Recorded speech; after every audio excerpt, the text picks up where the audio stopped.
प्रिय दर्शकों, मनुस्मृति एक ऐसा संविधान जो आज संसार का सबसे विवादित विषय रहा है। मैं आप सभी से दावे के साथ कह सकता हूं कि कोई आज तक मनुस्मृति को समझ ही नहीं पाया। मनु कौन थे, कैसे उत्पन्न हुए थे, कितने मनु होते हैं, उन्होंने किस प्रकार का विधान का निर्माण किया था। ये जो लोग जलाते हैं मनुस्मृति को, ये तो अज्ञानी है ही। जो लोग प्रचार करते हैं ये लोग महाज्ञानी हैं। ये खुद ही नहीं जानते कि मनु कौन थे। भगवान मनु का जन्म किसी माता के गर्भ से नहीं हुआ था। इस वीडियो में सब कुछ जानेंगे कि कितने मनु थे, कैसे थे, कब से ये मनुष्यों की परंपरा इस धरती पर शुरू हुई। आप सभी ने आज तक ये सुना होगा कि मनुस्मृति में शूद्रों को मारने का वर्णन है, ब्राह्मणों को सर्वश्रेष्ठ बता दिया गया है। आप सभी के मन में जितनी भी भ्रांतियां हैं, इस वीडियो को आप लोग ध्यान से देखिएगा, आपके लिए एक नई जानकारी होगी। स्वयंभू मनु कितने महान वैज्ञानिक योगी योद्धा थे। मेरा विश्वास कीजिए, आप लोग इस वीडियो को देखोगे तो मनुस्मृति को समझने का एक नया नज़रिया आपको मिलेगा। यहाँ तक कि आप में से अभी 90-95% लोग जानते हैं कि मनु ब्राह्मण थे या उसमें ब्राह्मणों का विधान किया गया है, जबकि ऐसा नहीं है। किसी एक वर्ग के लिए उसमें नहीं बताया गया है। इस वीडियो को देखकर आप लोग खुद ही कहोगे, ये जो वैश्य शूद्र लोग हैं ये कहेंगे कि मनु मेरे इतने बड़े हितैषी थे, इतने तो हमारे माता पिता नहीं हो सकते, हमारे सगे संबंधी या जहाँ हम काम करते हैं वो इतना हितैषी नहीं है जितने हितैषी मनु महाराज थे। स्वयंभू महाराज मनु किसी माता के गर्भ से नहीं जन्मे थे, अंतिम व्यक्ति थे जो धरती से उत्पन्न हुए थे। तो आइए जानते हैं कि कितने मनवंतर होते हैं, मनु कब कब बदलते हैं, कैसा विधान किया गया था सृष्टि के आदि में। मैं हूं अद्वैत, आप सभी देख रहे हो ब्रह्मांड विज्ञान यूट्यूब चैनल। आप सभी मेरी कई वीडियो में सुन चुके हो कि सृष्टि के आदि में पेड़ पौधे आदि जब धरती से उग चुके थे तो मनुष्यों की उत्पत्ति भी धरती के अंदर से हुई। जैसे एक माता के गर्भ की स्थिति होती है, ठीक यही स्थिति पृथ्वी के अंदर थी।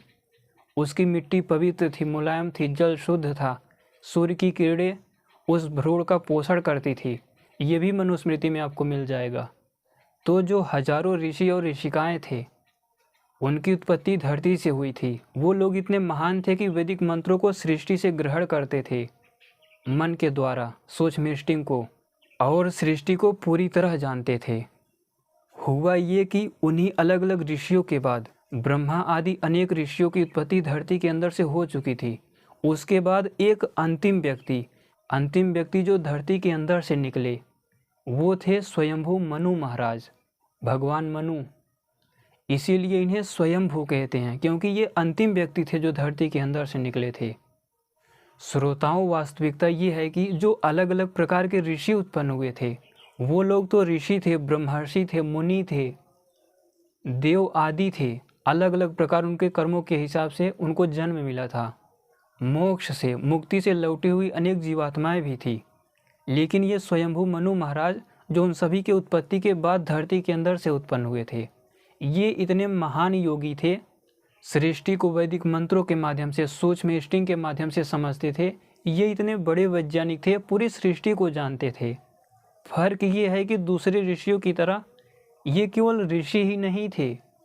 स्वयंभू मनु महाराज क्योंकि बाद में उत्पन्न हुए थे, इनका शरीर अत्यंत सुंदर था, अत्यंत मजबूत था, बल इनके अंदर बहुत अधिक था।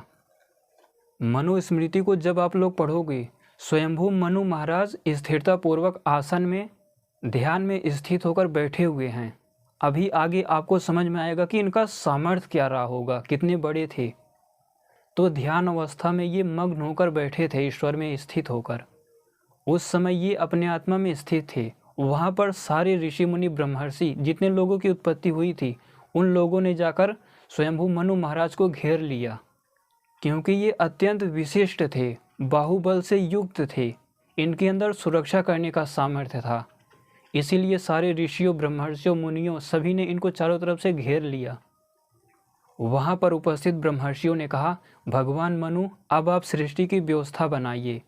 पृथ्वी पर कौन कैसे रहेगा, ये जो अलग अलग प्रकार के प्राणी हैं इनका क्या होगा, कौन किस वर्ग में रहेगा।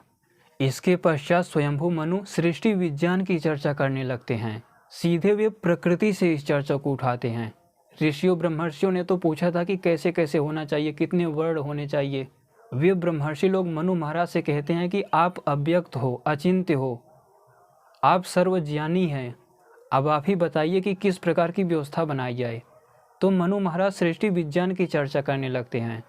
प्रकृति से शुरू करते हुए अलग अलग सूक्ष्म देववादी पदार्थों की चर्चा करते हैं। ये आपको शुरुआती श्लोकों में मिल जाएगा।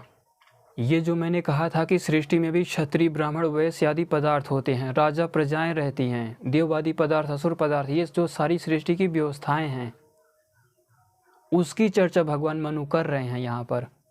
पहले अध्याय में एक सार रूप में उन्होंने पूरी सृष्टि की चर्चा की। सृष्टि विज्ञान की चर्चा करने के पश्चात भगवान मनु उन्हीं क्षत्रिय ब्राह्मण आदि सृष्टि के तत्वों के आधार पर मनुष्यों में वर्ग का विभाजन करने लगे। सबसे पहले भगवान मनु ने यही कहा कि इन्हीं जो सृष्टि में क्षत्रिय ब्राह्मण राजा प्रजा आदि हैं, इनमें अब मैं राजा हूँ, क्षत्रिय हूँ। यहाँ से अब एक राजर्षियों की परंपरा चलेगी जो पृथ्वी को सुरक्षित रखने का कार्य करेगी। तो स्वयंभू मनु महाराज धरती के सबसे पहले क्षत्रिय बने, जो धरती के अंदर से उगे थे, पेड़ पौधों की तरह बाहर निकल आए थे। ये सबसे पहले क्षत्रिय थे धरती के। पूरी धरती इन्हीं की थी। उस समय संख्या भी बहुत कम थी। राजर्षि भगवान मनु इतने महान वैज्ञानिक थे कि वे जब सृष्टि विज्ञान की पहले अध्याय में चर्चा कर रहे हैं, वो ईश्वर में, अपनी आत्मा में स्थित होकर बोल रहे हैं। कह रहे हैं कि सबसे पहले मैंने ब्रह्मा यानी मनस तत्व की उत्पत्ति की, मनस तत्व से फिर अलग अलग सूक्ष्म प्राणों की, उसके बाद छंदों की, उसके बाद अलग अलग 5 सूक्ष्म महाभूतों की सृष्टि की। उत्पत्ति ईश्वर ने की थी, लेकिन भगवान मनु क्योंकि एक क्षत्रिय थे, वे राजा बने थे सबसे पहले, इसीलिए वे ईश्वर में स्थित होकर सब कुछ व्याख्या कर रहे हैं कि इंद्र आदि देव पदार्थ क्षत्रिय कैसे काम करते हैं, तो मनुष्यों में भी अब इस प्रकार का काम किया जाएगा। सृष्टि में अग्नि तत्व अग्रणी रह के काम करता है, ये ब्राह्मण तत्व है, तो ब्राह्मण भी इसी प्रकार का काम करेंगे। वो ईश्वर में स्थित होकर सब कुछ व्याख्या कर रहे हैं। उस समय विविध प्रकार की, अनेक प्रकार के पशु पक्षी जीव आदि थे। उन्होंने सबको सुरक्षित करने का एक बहुत व्यवस्थित माध्यम बनाया। इतना आसान नहीं है, आप तो देख ही रहे हो 10-20 वर्षों में ही लगता है सब कुछ समाप्त हो जाएगा, सारे पशु पक्षी खत्म हो जाएंगे। एक बार विचार करके देखो, 2 अरब सालों से ये स्वयंभू मनु महाराज की बनाई हुई परंपरा से आज से 150 वर्षों से पहले तक सब कुछ सुरक्षित था, जो कि 40-50 से 100 वर्षों में ही खत्म हो गया सब कुछ, और पृथ्वी नष्ट होने के स्तर पर आ गई। तो ये सृष्टि विज्ञान के आधार पर बनाई गई जो मनुस्मृति है, भगवान मनु का विधान है, ये कोई पहली बात तो पुस्तक नहीं है। सृष्टि विज्ञान के तत्वों के आधार पर मनुष्यों आदि को बनाया गया एक विधान है। महान क्षत्रिय योद्धा भगवान राजर्षि मनु जी का विधान किसी केवल ब्राह्मण के लिए नहीं है, या फिर ये ब्राह्मणों का ग्रंथ नहीं है, ये सारे वर्णों के लिए है। स्वयंभू भगवान मनु खुद ही एक क्षत्रिय थे। जैसे वैश्य का कार्य होता है व्यापार करना, कृषि करना, शूद्र का काम होता है सेवा करना, वैसे ब्राह्मण का काम शिक्षा देना था। बाकी राजनीति, सामाजिक व्यवस्थाएं, ये सब क्षत्रियों की जिम्मेदारी थी। राजर्षि भगवान मनु से अब राजर्षियों की एक अद्भुत परंपरा चलेगी। यहाँ तक कि भगवत गीता में श्री कृष्ण ने जो गीता का ज्ञान दिया था, ये सारी बातें, लगभग आधी बातें मनुस्मृति की ही हैं, मनु का ही विधान है। मैं पढ़ के आपको बता देता हूँ। इमं विवस्वते योगम प्रोक्तवानम अव्ययम विवस्वान मनविप्राह मनु इक्ष्वाकवे अब्रवीत। ये जो कहते हैं कि मैंने इसका ज्ञान विवस्वान को दिया था, विवस्वान ने मनु को दिया। जैसे भगवान मनु सृष्टि के तत्वों में स्थित होकर कह रहे हैं कि मैंने ही ब्रह्मा यानी मनस तत्व से अलग अलग सूक्ष्म प्राणों, छंदों, फिर 5 महाभूतों से लेके पूरी सृष्टि रच डाली, वैसे ही श्री कृष्ण भी ईश्वर में स्थित होकर कह रहे हैं कि मैंने इस योग को सूर्य से कहा था।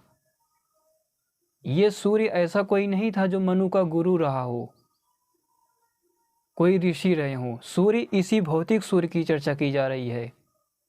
हिरण्यगर्भ से सूर्य आदि बनने से सारे ग्रह उपग्रह बनते हैं, सूर्य से ही सब अलग हुआ है। पूरा सूर्य वैदिक छंदों का ही तो रूप है।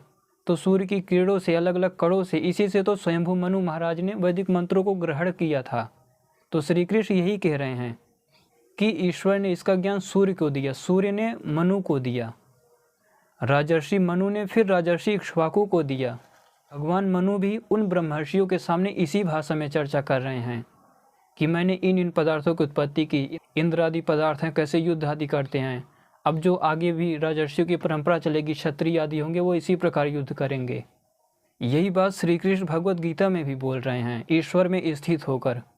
ये जो श्री कृष्ण आगे कहते हैं कि एवं परंपरा प्राप्तम इमम राजर्षियो विदु, यही परंपरा भगवान मनु, राजर्षि भगवान मनु से चल पड़ी थी, जिसे आज तक यानी महाभारत काल तक के राजर्षियों ने, महान क्षत्रिय वैज्ञानिक योद्धाओं ने जाना। इसी विधान का अनुसरण किया क्षत्रियों ने, लेकिन ये योग समय के चलते नष्ट हो गया। तो जिस योग की भगवान मनु मनुस्मृति में यानी अपने विधान में चर्चा कर रहे हैं, मनु जी कोई ग्रंथ नहीं लिख रहे हैं, मनुस्मृति ग्रंथ नहीं है, वे अपने मुख से सृष्टि विज्ञान का सार बताए। उसके बाद अगले दूसरे अध्याय से फिर चर्चा करने लगे कि इन्हीं सृष्टि के तत्वों के आधार पर कौन कैसे रहेगा। अब श्री कृष्ण भी भगवद गीता में यही बात बोल रहे हैं। जैसे स्वयंभू भगवान मनु ईश्वर में स्थित होकर बोल रहे हैं, वैसे भगवान श्री कृष्ण भी ईश्वर में ही स्थित होकर बोल रहे हैं। आप लोगों को अगर ना विश्वास हो तो एक श्लोक और पढ़ देता हूँ भगवद गीता का। चातुर्वर्ण्यम मया सृष्टम गुण कर्म विभाग सा। सृष्टि में ये जो 4 वर्ण हैं, राजा, प्रजा, असुर, ये सारे तत्व पाए जाते हैं। श्री कृष्ण ईश्वर में स्थित होकर कह रहे हैं कि इन सब की उत्पत्ति ईश्वर ने की। यही बात भगवान मनु भी बोल रहे हैं। श्री कृष्ण यहाँ पर सामाजिक क्षत्रिय ब्राह्मण आदि की चर्चा नहीं कर रहे हैं। अगर सामाजिक क्षत्रिय ब्राह्मण आदि वर्णों की चर्चा करते तो आज का वैज्ञानिक इन पर हंसेगा, कहेगा कि इन लोगों के भगवान ऐसे ही थे, इन्हें कुछ आता ही नहीं था। सृष्टि के तत्वों की चर्चा कर रहे हैं। चातुर्वर्ण्यम मया सृष्टम, मेरे द्वारा ईश्वर में स्थित होकर बोल रहे हैं कि ईश्वर ने सृष्टि के अलग अलग तत्वों की रचना की, अलग अलग देवों की रचना की। तो जो श्री कृष्ण कहते हैं कि इमम विवस्वते योगम प्रोक्तवानम अव्ययम विवस्वान मनुवे प्रह मनु इक्ष्वाकवे अब्रवीत। भगवान कृष्ण ने स्वयंभू मनु को कोई योग का उच्चतम विज्ञान नहीं सिखाया था, वो तो और बड़े थे, श्री कृष्ण से भी पहले थे, सृष्टि के आदि में हुए थे। उन्हीं के विधान द्वारा अध्ययन करके, अनुसंधान करके श्री कृष्ण उस स्तर पर बन पाए थे, इसीलिए उसी भाषा में बोल रहे हैं। जीवन पर्यंत श्री कृष्ण ने इसी योग का प्रचार किया था, इसी सृष्टि विज्ञान का, जिसकी चर्चा भगवान मनु कर रहे हैं, जो कि महाभारत काल तक आते आते लुप्त सा हो गया था। आज तो बिल्कुल खत्म हो रहा है। लोग कहते हैं कि भगवद गीता ही योग का विज्ञान है। भगवद गीता में बताया गया है कि आपको क्या क्या करना चाहिए, कर्म योग कैसे करना चाहिए, ज्ञान कैसे सीखना चाहिए, योग का उच्चतम विज्ञान क्या है। वो बताती है कि ये काम करो, ऐसे ऐसे सीखो। भगवद गीता योग दर्शन आदि एक माध्यम है पहुँचने का, उस योग को खोजने का। उसमें सारा विज्ञान नहीं दिया गया है। वो तो बता रही है कि इस प्रकार का योग था जिसे आपको खोजना है, ध्यान में अनुसंधान के द्वारा, वैदिक मंत्रों का आधिदैविक वैज्ञानिक अर्थ करके। तो राजर्षि भगवान मनु द्वारा जो सबसे पहले क्षत्रिय बन गए, राजा बन गए, धरती के अंदर से उगे थे, पृथ्वी के अंदर से निकले थे। एक माता के गर्भ में संतान की उत्पत्ति की जितनी भी प्रक्रियाएं होती हैं, उस समय सृष्टि के आदि में मिट्टी के पवित्र होने से, भरभरी मिट्टी होने से, समतल होने से, ऊर्जा के रूप में सूर्य की किरणें आदि होने से वो लोग धरती के अंदर से निकले थे युवावस्था में। तो वहाँ से राजर्षियों की परंपरा चली, जो पिछले वीडियो में मैंने बताया था कि राजर्षि मनु से, वहाँ से राजर्षियों की परंपरा बनी। विधान क्षत्रियों ने बनाया है। राजर्षि मनु एक क्षत्रिय थे, उनकी है मनुस्मृति, ये जो विधान है। आज का संविधान कहीं नहीं ठहरता उसके आगे, कहीं पर नहीं लिखा है कि शूद्रों को परेशान करो। मेरा विश्वास कीजिए, अगली वीडियो से जब इसका पार्ट 2, 3, 4, 5 ऐसे करके जब आगे आएगा, कभी समय मिलेगा, तो जो शूद्र वैश्य खुद को कहते हैं, ये कहेंगे कि भगवान मनु, राजर्षि भगवान मनु हमारे इतने बड़े हितैषी थे, इतने बड़े हितैषी तो हमारे माता पिता नहीं हैं, हमारे सगे संबंधी नहीं हैं। जितने बड़े हितैषी महान क्षत्रिय स्वयंभू मनु महाराज थे। और आपको पढ़ के भी अनुभव होगा, मैं श्लोक पढ़ के उसका अर्थ करके बताऊंगा। और मनुस्मृति केवल यही नहीं है जो इन ग्रंथों में दी गई है। मनुस्मृति के 400 से 500 श्लोक तो महाभारत में दिए गए हैं, जो मनुस्मृति में है ही नहीं। प्रिय दर्शकों, यहाँ तक कि भगवान मनु ने पहले ही अध्याय में सृष्टि की पूरी गणना बता दी है। मनु 14 होते हैं, 4 अरब 32 करोड़ वर्ष की सृष्टियों को उन्होंने खुद ही कैलकुलेट करके एक एक गणना करके खुद ही बताया है। निमेष, कल्प, युग, ऐसे ऐसे उन्होंने कैलकुलेट करके बताया है। ये जो मैंने किसी वीडियो में बताया था कि सतयुग 17,28,000 वर्षों का होता है, त्रेता युग 12,96,000 वर्षों का, द्वापर युग 8,64,000 वर्षों का, कलयुग 4,32,000 वर्षों का और मिला के 43,20,000 वर्ष, ऐसे करके कैलकुलेट करके बताया था कि 4 अरब 32 करोड़ वर्ष सृष्टि चलती है। ये सब भगवान मनु ने मनुस्मृति में अपने विधान में बताया है। ये सब वहीं से मैंने कैलकुलेट करके उस वीडियो को बनाया था। सृष्टि के महान वैज्ञानिक थे स्वयंभू भगवान मनु महाराज। एक राजर्षि थे, क्षत्रिय थे और वहीं से इस विधान के आधार पर पृथ्वी की परंपरा चल पड़ी। और जो कुछ भी पेड़ पौधे पंछी आदि बची हुई हैं, जो अभी किसी तरह बचा के रखे हो, ये भगवान मनु के विधान पर आधारित है, राजर्षि मनु के। और जितना भी नुकसान हो रहा है, शोषण हो रहा है, ये सब आधुनिक शिक्षा की वजह से है। कुछ भी ऐसा शोषण आदि नहीं हो रहा है जो मेरे राजर्षि भगवान मनु के विधान के अंदर आता हो। अगर है तो आप लोग मेरे पास श्लोक भेजिए, क्योंकि मनुस्मृति के 400 से 500 श्लोक तो महाभारत में पाए जाते हैं, जिस पर अगली एक वीडियो में बनाने वाला हूँ। वो भी शांति पर्व में बड़े विस्तार से दिया गया है मनुस्मृति के उन श्लोकों को। मनुस्मृति में जब आप लोग देखोगे किसी अंतिम अध्यायों में, आगे आने वाले अध्यायों में, तो शूद्रों को परेशान करने की बात कही हुई है, ब्राह्मणों को श्रेष्ठ बताने की बात की हुई है। लेकिन वही श्लोक आप महाभारत में देखोगे शांति पर्व में, तो वहाँ पर इसका एकदम विपरीत है।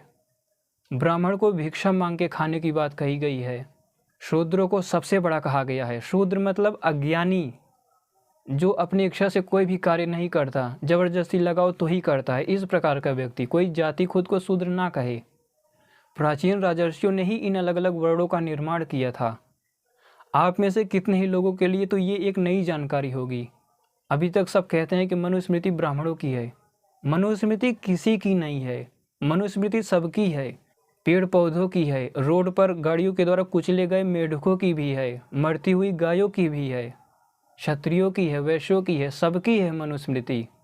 इस वातावरण की है, आपके घरों की है। संपूर्ण विधान बताया है राजर्षि स्वयंभू भगवान मनु महाराज ने। आप लोग खुद ही इस पर सोच सकते हैं। 100-200 वर्षों में आधुनिक शिक्षा के द्वारा जो नुकसान हुआ है, तो 2 अरब वर्षों से इसी विधान पर ये परंपरा इतनी व्यवस्थित कैसे आज तक चली आ रही है। ना तो कोई प्रदूषण, ना तो कोई समस्या, कोई परेशानी। कितने महान रहे होंगे। स्वयंभू मनु महाराज ने जो बताया है कि 4 अरब 32 करोड़ वर्षों तक सृष्टि होती है, ये वीडियो ज़रूर देख लेना। मैं डिस्क्रिप्शन में हो सकता है दे दूँ। तो जो उन्होंने बताया है, उन्होंने इसको 14 भागों में बांट दिया है। पहले मनु स्वयंभू मनु महाराज जो धरती के अंदर से निकले थे, फिर दूसरे भी मनु हुए थे दूसरे मनवंतर में। 14 मनवंतर सृष्टि चलती है। तीसरे मनवंतर में तीसरे मनु हुए थे, वो भी राजर्षि थे, क्षत्रिय ही थे। तीसरे मनवंतर के बाद जो चौथे मनवंतर का प्राथमिक समय था, पहला दिन, उस समय जो उस समय का सबसे महान क्षत्रिय योद्धा, सबसे बड़ा वैज्ञानिक, एक राजर्षि, फिर वही उसी विधान को लेके चलता है।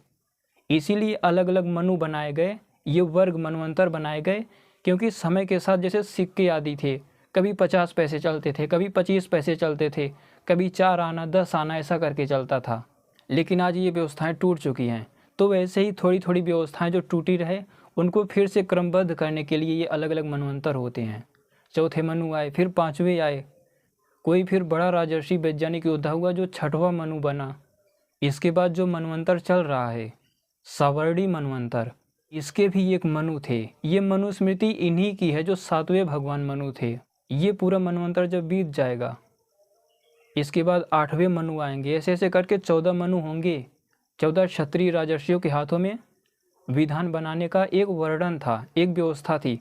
ऐसा नहीं है कि ये ईश्वर ने बनाया हो, क्योंकि स्वयंभू मनु महाराज जो सबसे पहले राजर्षि क्षत्रिय वैज्ञानिक थे, उन्होंने विधान बनाया कि सृष्टि इतनी चलेगी तो इतने इतने वर्ग में इसे बांट दो, और यहाँ पर जो इस समय के बाद फिर आएगा विधान आदि बनाएगा इतने समय के अंतराल पर, उसे मनु कहा जाएगा। तो उन्होंने 14 मनवंतर में बांट दिया। 14 मनवंतर के बाद सृष्टि खत्म हो जाएगी।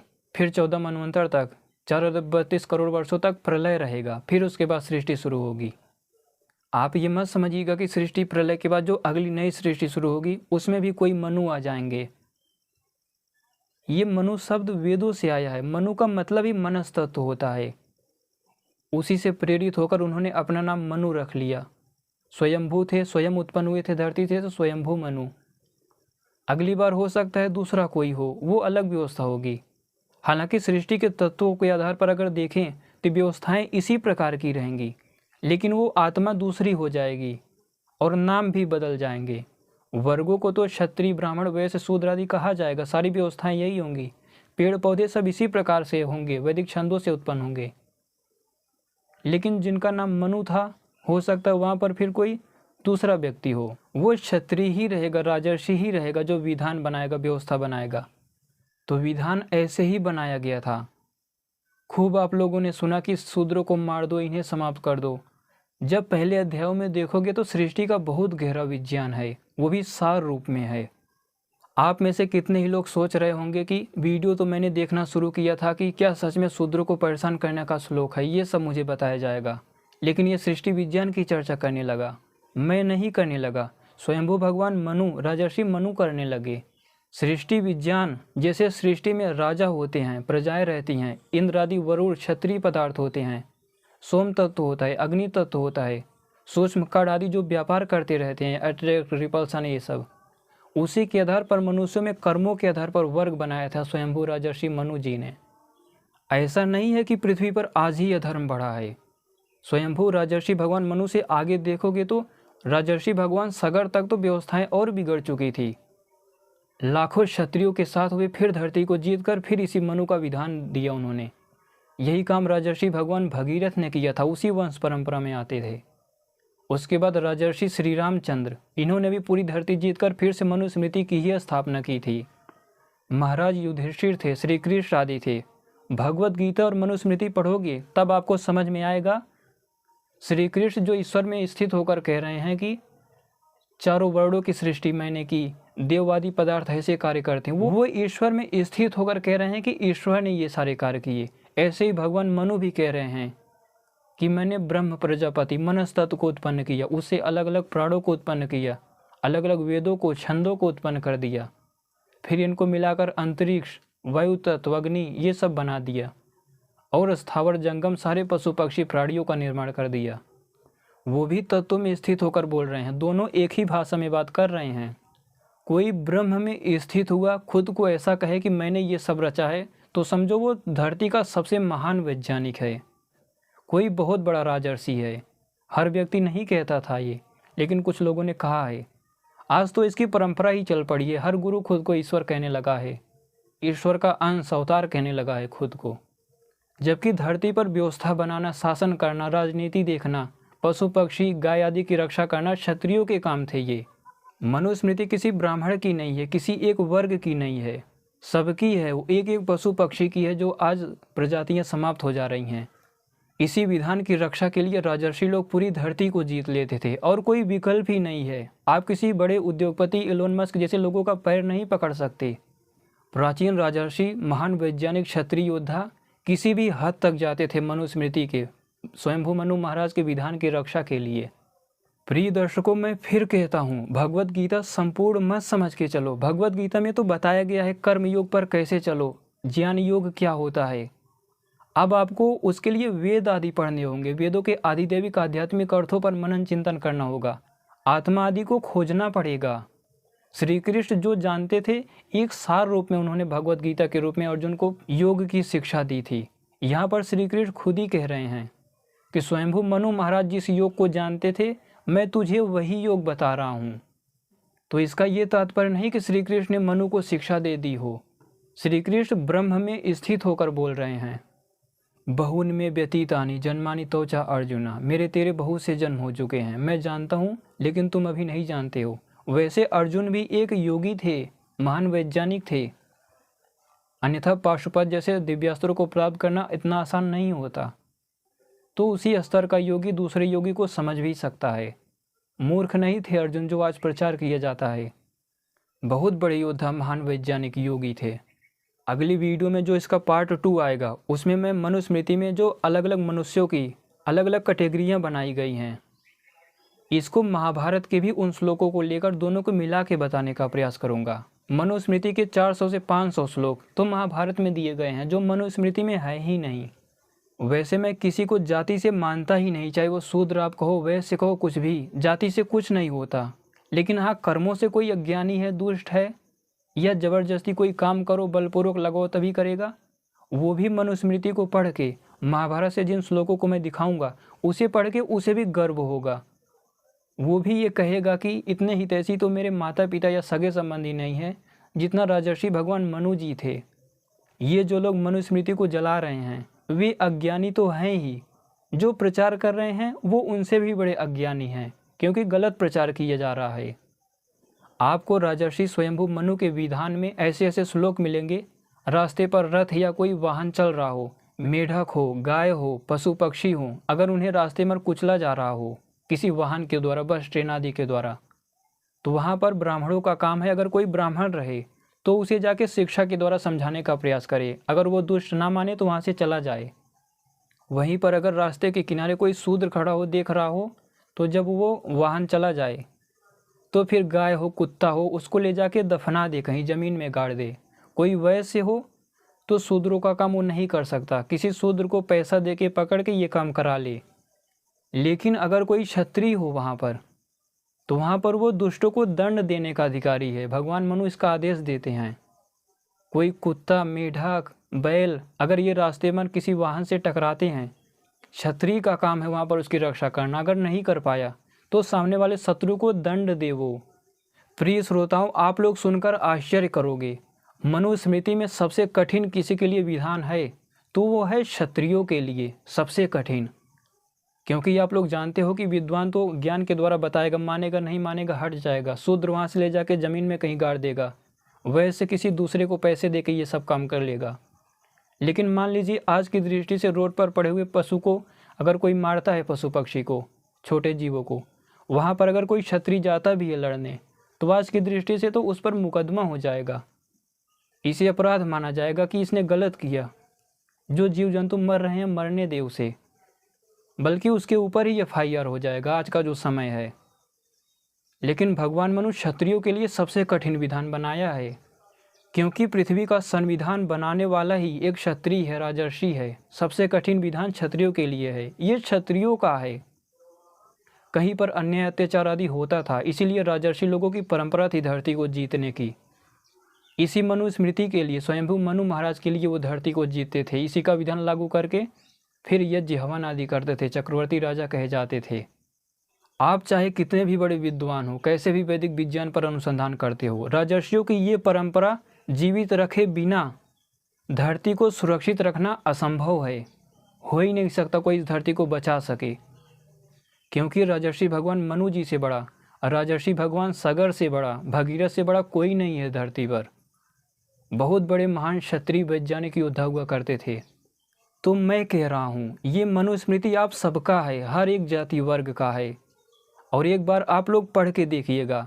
मेरे पास तो मिलावट वाली है, क्योंकि मेरा काम है रिसर्च करना, अनुसंधान करना।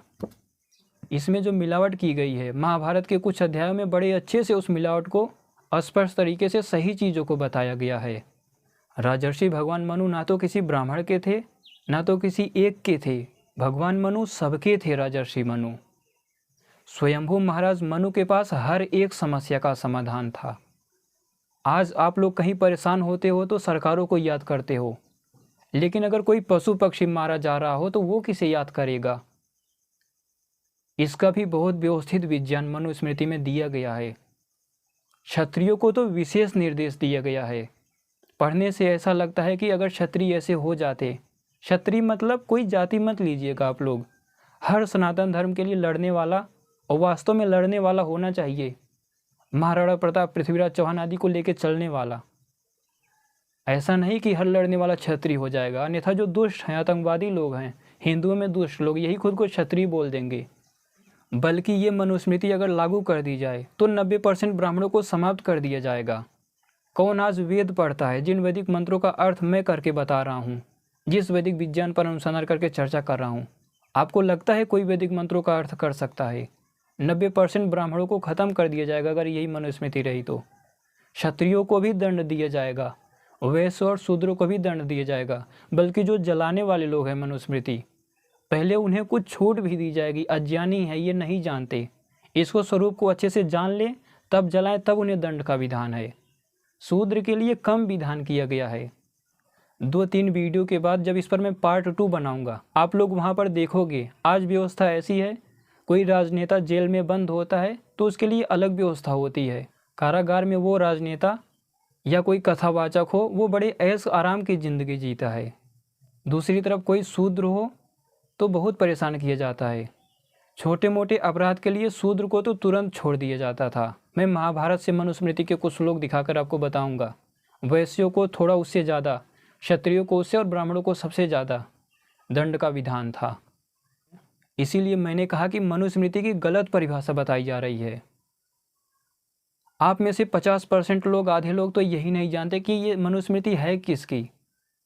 पहली बात तो स्वयंभू मनु एक क्षत्रिय थे, राजर्षि थे। धरती के अंदर से उनकी उत्पत्ति हुई थी और उसी राजर्षि की परंपरा में सगर, भगीरथ, होत्रवाहन, अकंपन, श्री राम, श्री कृष्ण, युधिष्ठिर आदि थे। राजर्षि मनु के नियमों व सिद्धांतों से बढ़कर विधान कोई नहीं है, कहीं नहीं है। और पृथ्वी की रक्षा के लिए, पशु पक्षियों की रक्षा के लिए राजर्षि क्षत्रिय योद्धा पृथ्वी को जीत लेते थे। ये संपूर्ण धरती, चाहे वो साउथ अफ्रीका हो, प्रयागराज की गंगा नदी हो, महाकुंभ हो, ये सब राजर्षि भगीरथ, राजर्षि भगवान सगर आदि क्षत्रियों की देन है। उनके अधीन रही है, मध्यकालीन क्षत्रियों की है। सब लोगों ने कहीं ना कहीं पृथ्वी को बचाने का भरपूर संघर्ष किया। हो सके तो मनुस्मृति के, राजर्षि भगवान मनु के विधान की ये वीडियो उन कथावाचकों तक भी भेजिएगा जो पाखंड फैला रहे हैं, आज राजनीति में कूद रहे हैं, जिनका काम था गाय खिलाना। आज इस धरती पर जितनी गायें नहीं हैं, उससे ज़्यादा तो सन्यासी लोग घूम रहे हैं। कोई एक एक गाय को भी अगर ये लोग पकड़ लेते ना, तो मुझे लगता है गायों की सुरक्षा अपने आप हो जाती। तो ये है पहला भाग। अगले आने वाले वीडियो से पार्ट 2, 3 में सामाजिक व्यवस्थाओं की भी चर्चा करेंगे। मैं एक बार फिर कहता हूँ आपसे, कोई भी शूद्र वैश्य कोई भी पढ़ेगा और मेरी दृष्टि से पढ़ के वो खुद ही बोलेगा कि राजर्षि मनु जितने मेरे हितैषी थे, उतना ना तो मेरा कोई परिवार है, ना तो कोई सगा संबंधी, ना तो आज की सरकारें। वैसे मैं सरकारों की चर्चा नहीं करूँगा, क्योंकि सरकारों का वैदिक विज्ञान से कोई मतलब ही नहीं है। सामाजिक व्यवस्थाओं की चर्चा करूँगा। आगे फिर भी इस पर 2-3-4 पार्ट आएंगे।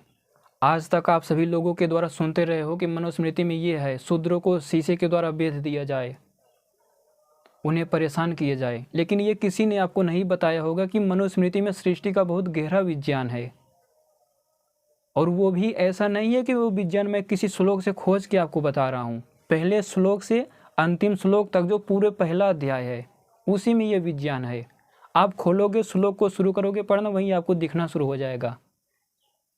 पूरा पहला अध्याय विज्ञान ही विज्ञान है सृष्टि का। उसको पढ़ के और भगवत गीता को पढ़ के तब आप लोग मनु को समझ पाओगे, और महाभारत के शांति पर्व को। तब आपको समझ में आएगा कि स्वयंभू मनु महाराज थे क्या। ईश्वर में स्थित होकर, आत्मा में स्थित होकर वो बैठे थे। जब बड़े बड़े ऋषि ब्रह्मर्षि उनसे पूछने आए, वहीं पर वे क्षत्रिय राजा खुद को घोषित करके एक व्यवस्था बना देते हैं। तब से धरती को जीतने की, सुरक्षित रखने की एक परंपरा, जिम्मेदारी चल पड़ती है राजर्षियों की, क्षत्रियों की। ये सब आप लोगों को कोई नहीं बताएगा कि मनुस्मृति में ये सब भी है। बस ये सब बता, ये जो अच्छे लोग हैं ना, प्रचार करते हैं, ये भी दुष्प्रचार कर रहे हैं, गलत तरीके से प्रचार कर रहे हैं, जो आगे की वीडियोज़ में मैं अच्छे से बताने का प्रयास करूँगा दूसरे पार्टों में। तो यही है मनुस्मृति पर ब्रह्मांड विज्ञान का कार्यक्रम।